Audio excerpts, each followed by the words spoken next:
1984 సిక్కు వ్యతిరేక అల్లర్ల కేసులో కాంగ్రెస్ మాజీ ఎంపీ సజ్జన్ కుమార్ కు స్వల్ప ఊరట దక్కింది. హింసాత్మక అల్లర్లకు సంబంధించిన 2 కేసుల్లో ఆయన్ను ఢిల్లీ కోర్టు నిర్దోషిగా ప్రకటించింది. వికాస్పూరి, జనక్పూరి కేసుల్లో సజ్జన్ కుమార్ ను నిర్దోషిగా తేల్చింది ఢిల్లీలోని రౌస్ అవెన్యూ కోర్టు. అతనిపై అభియోగాలు నిరూపించడంలో ప్రాసిక్యూషన్ విఫలమైందని పేర్కొంది. కాగా 1984 సిక్కు అల్లర్ల కేసులో పలు కేసులు ఎదుర్కొంటున్న కాంగ్రెస్ నేత సజ్జన్ కుమార్ ఇప్పటికే జీవిత ఖైదు అనుభవిస్తున్నారు.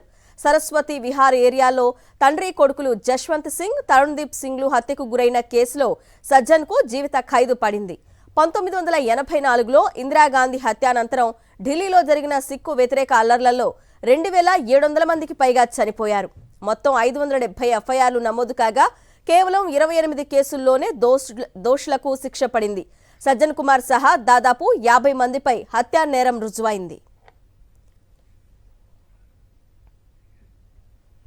పెంపుడు కుక్క కోసం స్టేడియం ఖాళీ చేయించి విమర్శల పాలైన ఐఏఎస్ అధికారి సంజీవ్ కిర్వార్ మళ్లీ ఢిల్లీలో పోస్టింగ్ దక్కించుకున్నారు. ఆయన్ను ఢిల్లీ మున్సిపల్ కార్పొరేషన్ ఎంసీడీ కమిషనర్గా నియమిస్తూ కేంద్రం ఉత్తర్వులు జారీ చేసింది. సంజీవ్ 1994 బ్యాచ్ ఐఏఎస్ అధికారి. ఆయన భార్య రింకు దుగ్గా కూడా విశ్రాంత ఐఏఎస్.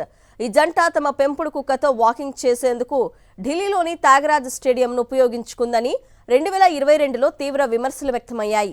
వీరి ఆదేశాల మేరకు స్టేడియం నిర్వాహకులు నిర్ణీత సమయం కంటే ముందే క్రీడాకారులను బయటకు వెళ్లగొట్టడంపై దుమారం రేగింది. ఈ క్రమంలో చర్యలు చేపట్టిన కేంద్రం భార్యాభర్తలను వేర్వేరు ప్రాంతాలకు బదిలీ వేటు వేసింది.